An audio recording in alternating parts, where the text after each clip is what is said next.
Salut à tous, aujourd'hui on va presser le filtre à air de la Moto Guzzi.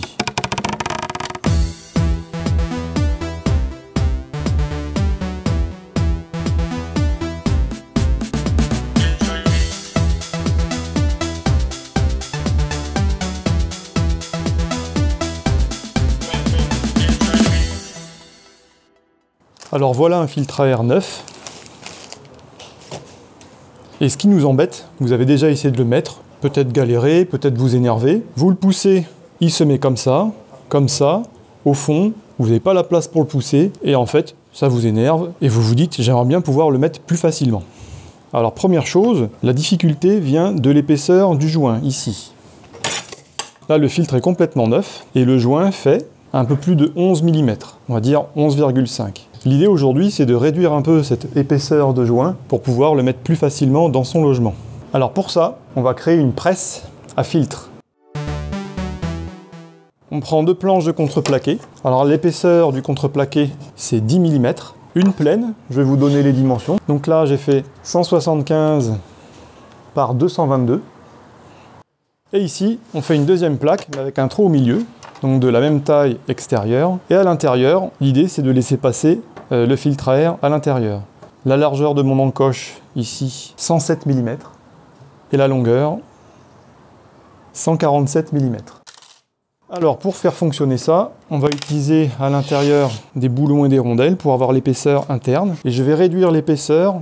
Donc ça, ce sera l'épaisseur de ce qu'il y aura entre les deux plaques. Ça va nous faire 7,5 mm. Et ensuite, on monte le tout. C'est parti.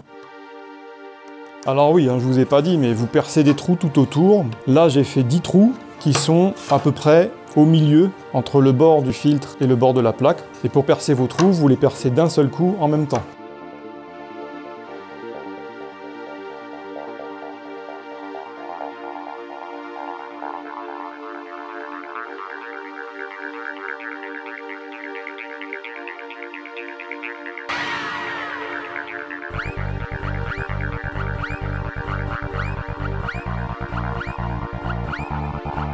Voilà, donc ici je sais que j'ai à peu près toutes les mêmes épaisseurs. Bon, ici mes vis sont plus fines, mais l'important c'est l'épaisseur entre le boulon et les deux rondelles. Donc partout j'ai exactement les deux rondelles et les mêmes boulons. Je place maintenant mon filtre ici à l'intérieur.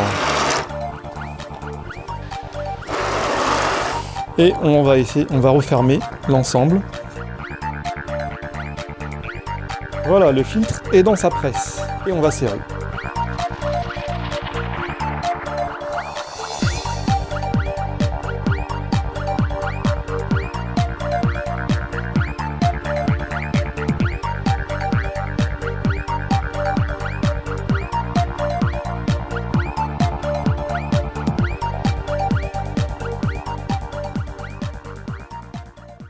Maintenant qu'on en est là, on va pas serrer les vis les unes après les autres, on va faire ça progressivement en tournant. Donc je serre un peu les bords, et si je me rends compte que là c'est lâche, eh bien je vais serrer là où c'est lâche. On peut faire un serrage en croix, un peu comme les joints de culasse.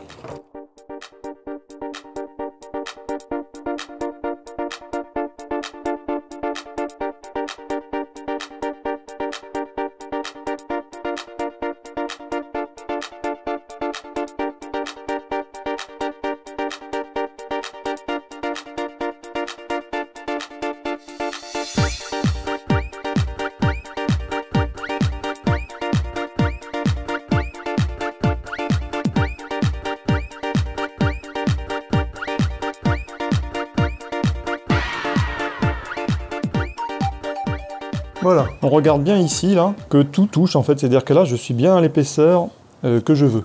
Donc si je prends mon pied à coulisse, là je suis à peu près à 7 mm, un peu plus. Parce que le bois, faut pas serrer trop fort, s'écrase un petit peu.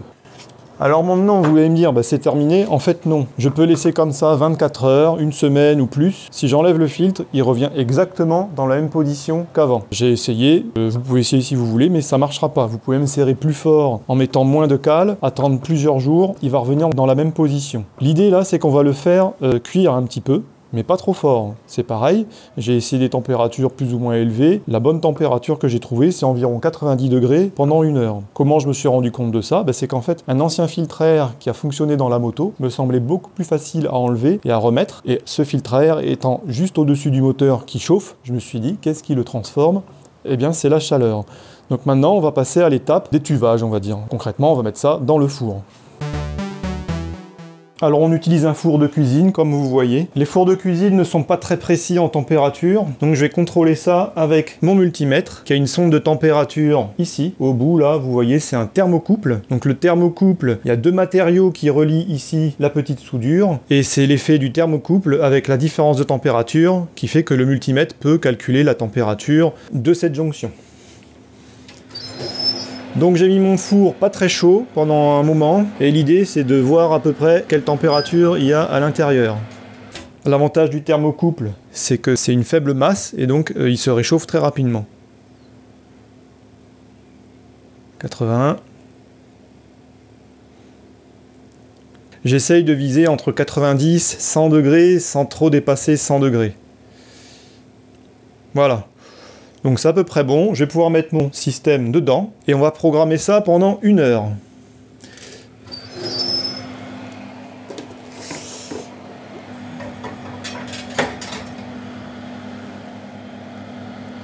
Je peux mettre ma sonde dessus. Voilà. Et on se retrouve dans 1 heure.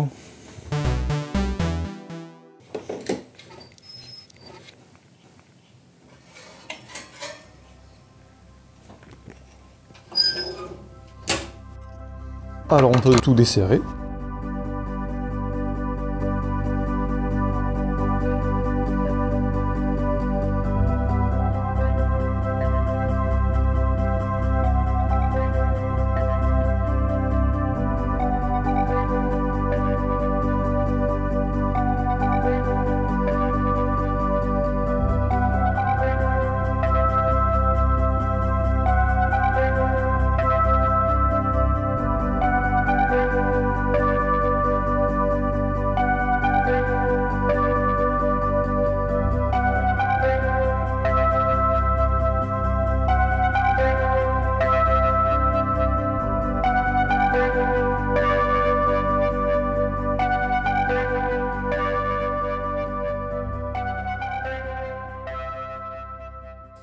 Et on retire le filtre.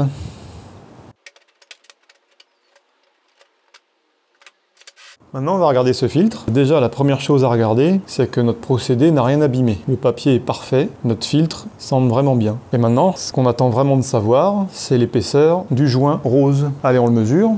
Donc on était à 11,5 tout à l'heure, et maintenant, il est à 10,5. J'ai gagné 1 mm. 10,5.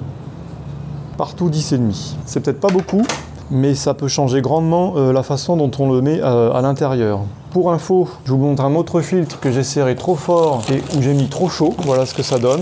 Alors déjà, dans la couleur du papier est un petit peu plus foncé. Le fait d'avoir mis trop chaud a ici abîmé le joint qui a commencé à se creuser. Par contre, l'épaisseur ici, j'ai quand même une épaisseur qui est de, on va dire, 6 mm. Mais là, il est complètement abîmé parce que ici, c'est déchiré. Donc vous avez compris, pour bien mettre ce filtre, cette étape-là, et aussi bien sûr le lien dans la vidéo ici ou là pour la mise en place du filtre à air, et aussi vous verrez qu'il y a du graissage dans l'autre vidéo.